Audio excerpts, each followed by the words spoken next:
サワディカー。はい、それではカーリー大学。今回は引き続き、龍馬が行く、こちらの5巻をですね、今回はやっていきたいと思います。でね、前回は高知に戻ったところで、その後、少し高知にいて、江戸にまた行くことになるんですけれども、その途中に、井ノ口村っていうところがあるんですが、そこにいる岩崎親子を見舞いに行っちょくれって言うんですよ。龍馬の父親がですね。そして、この岩崎親子の息子の方、岩崎弥太郎というのが、三菱の創業者なんですよ。あんたが岩崎弥太郎さんかい？こりゃ見事な悪人面じゃ。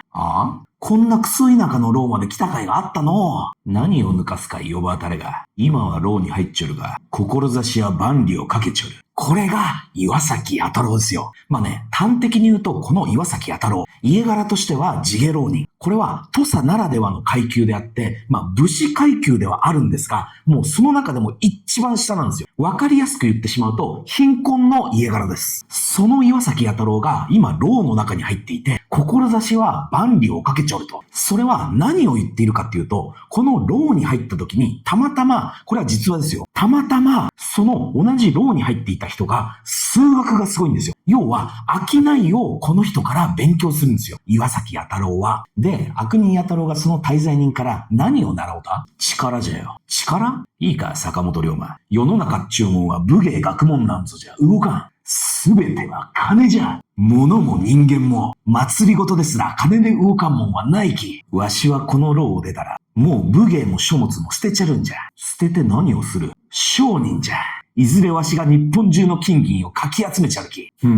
そいつがおまんの万里をかけちょる志かい？愚弄しても構わんぜよ。いや、面白い。しかも不思議じゃの。こん悪人面、見れば見るほどほらとも思えんくなってくるぜよ。おまんが日本中の金銀を集めたらわしの頼みを一つ聞いちょくれ。黒船を買うてくれ。これが坂本龍馬と岩崎弥太郎の出会い。互いにあんなベコーカーがこんとさにおったんじゃな。というようなファーストインプレッションですよ。こんなんも今の時代から見てみると面白いもんですよね。だって三菱なんていうのは電化製品にしろ車にしろある意味で見ない日はないじゃないですか。ちなみにこの岩崎弥太郎の成果、現在でも残っています。現在はね、高知県の安芸市というところに修復保存されて残っているので、皆さんも機会があればぜひとも行ってみてください。結構綺麗に保存されていて、庭にはね、石でできた日本地図があったりもするんですよ。でね、さらに付け加えると、この人は後々龍馬が作る海援隊の会計係なんかもやっていくんで、これからも物語には出てくるでしょうし、そういった観点からも結構ね、個性的で面白い人物なんですよ。はい。ではですね、龍馬はその足で江戸に向かうわけなんですけれども、江戸に着いたら早々に一つの訃報に触れることになるんですよ。父上が亡くなってしまうんですよ。龍馬としては、やはりこの訃報にはかなり応えたらしいですね。すでに私は端折ってきてるんですが、この龍馬の父親という人物もかなりね、器がでかい人で、常に優しくてたくましく、穏やかで、まっこと大きい、いつも傍らに春風が吹いちょるような、そんな人だから、龍馬も大好きだったんですよ。龍馬としては、この剣術修行に江戸に来られているのも、ひとえに父上のおかげさまなんですよ。この恩に報いるには、剣の腕を上げるしかない。ということで、いよいよ龍馬は剣術修行に励んでいくことになるんですよ。そしてついに龍馬は北辰一刀流の大目録。これは北辰一刀流の中で最高位の位なんですよ。さらには桶町千葉道場の塾頭。ここまでついに龍馬は上り詰めるわけですよ。はい。物語は江戸の町のど真ん中。何やら人混みがいっぱいで騒いでるんですよ。江戸の三大道場と聞かれりゃ言わずもがな。位は桃の井、技は千葉、力は斎藤。しかし本当に強い流儀はわからないと来てる。この江戸じゃ徳川家光公の御前で行われた寛永御前試合から200年。初流の剣術試合は耐えちまったからだ。だけども今回、酔っ払い大名と自ら名乗る土佐の殿様、山内陽道公の肝入りで、それが復活するって話だ。それ以上はこいつに書いてあるぜ。つまり、龍馬が最近励んでいた剣術というのは、これはね、諸説あるから何とも言えないんですが、少なく見積もって流派としては200以上。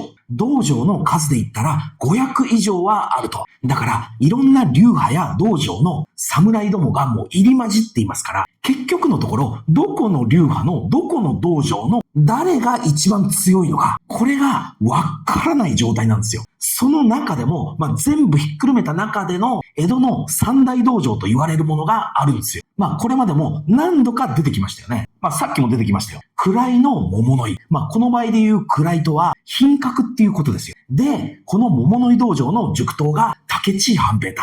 続いて力の斎藤。この斎藤道場の塾頭が桂小五郎ですよ。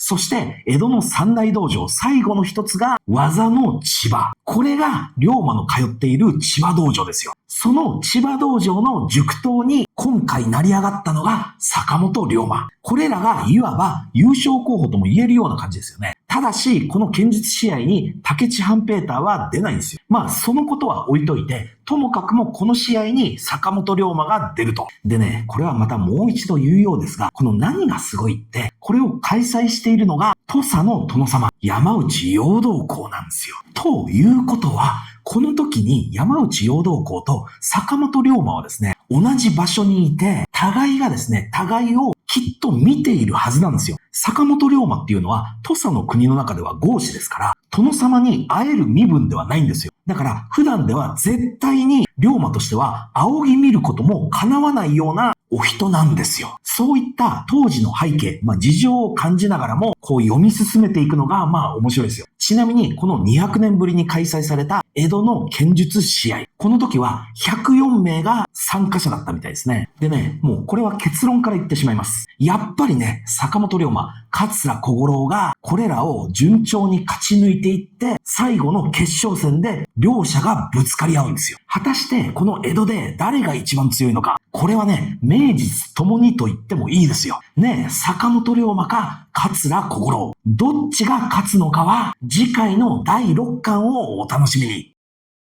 夢見ていますか？この国の未来をもがいていますか？